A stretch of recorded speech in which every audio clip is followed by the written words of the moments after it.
everyone, welcome back to my channel. Today, we'll learn how to divide whole numbers even when the first number is smaller than the second one. We'll also find out what a remainder is and how to write the answer as decimal.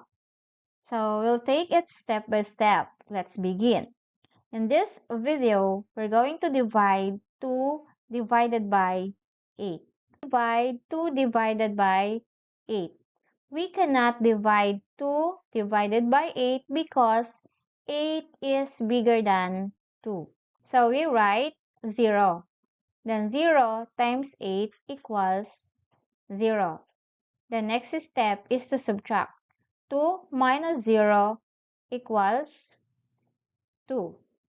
And then the next step is to add 0 and then we bring down 0. Then 20 divided by 8 equals 2. 2 times 8 equals 16. So 20 minus 16 equals 4. Then we cannot divide 4 divided by 8 because 8 is bigger than 4. Therefore, we add another 0. Then we bring down 0. So we have now 40. Now 40 divided by 8 equals 5.